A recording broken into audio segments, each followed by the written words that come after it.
May buntag na tong tanan mga katisoy. Nanapod ko nga magsamok-samok sa inyong kabuntagon, hinaot dili mo mapulan. If nawad-ang ka sa paglaom, hinumdumi ba mga katisoy kung unsay rason nga numubangon ta sa kabuntagon. Kay para sa atong kaugmaon, o kaya baya pagluya mga katisoy ha, kay daghang batang gustong kabuton. Karon ang higayon nga atong sugdan ang atong mga gipangandoy ug dili nato langayon para sa tukmang panahon, kita na pud ang mga malamposon. Padayon lang ta mga katisoy kay usa nining adlaw kita na pud ang moasinso. Ug ang yanin nato i-manifest. Kabalo ka ngano? Kay there's a power of manifestation man. I mean, we're attracting positivity nga one of this day we will be part of them. I mean, kato ganing mga tao nga successful na silang kinabuhi. Ug dunay duha ka butang nga angay natong buhaton. Una, ang mosalig ka sa imong kaugalingon, ug ang ikaduha, ang mosalig ka sa Ginoo. Ug kun aduna kaning duha, walay rason mga katisoy nga dili ka mahimong magmalampuso. Og mao na nitabo sa akong kinabuhi ron. Bisan wala ko masayod sa akong padulngan, ako nang gisalig tanan sa kahitasan. And I believe in the word of God nga nag-ingon, commit your work to the Lord and your plans will be established. So nindot kay pamalandongon no nga wala ka magnusara sa imong kinabuhi. Bisan sa imong mga silent battles, kay ngano man kay naa kay Ginoo kadangpan. Og ingon na ana ang kadako sa gugma sa Ginoo sa tua bisan moduol ratag duna natay panginahanglan, dili man tanan pero kasagaran. Og ginaot ato nang mahinuktukan.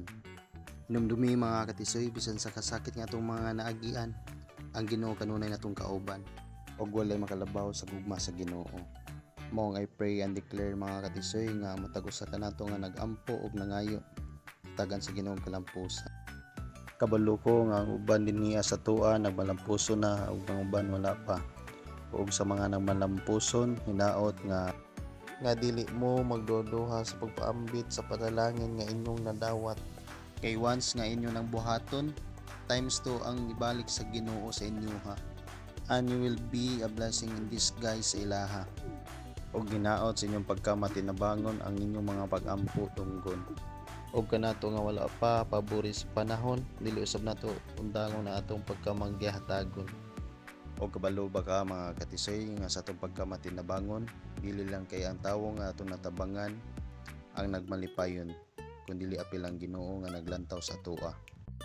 Og ayon ni kalimti nga prinsipyo nga ang pagtabang kinasingkasing. Hinaot sa mga nagmalampuson na o sa magmalampuson pa, dili mo malimot kundiin mo nagikan. And always remember na don't hesitate to help others or to share your blessings to others, especially those who needs help. Ugunta dili ta mga usab mga katisoy kung ato mga pag-ampo gidungog na or ato mga pag-ampo tungkod pa. Hinaot magpabilin tan luki. Numdumi kung unsa mga ninaan nato karon gipial ra ni sa Ginoo. Og dili ta angay makigkompetensya sa atong isig ka tawo. Hinaot mga katisoy namoy mga nakatunan sa akong video. Hinumdumi baya o gayaw hikalimti mga katisoy nga ang tinuray nga kalipay ang pagtabang sa taong mga nanginahanglan.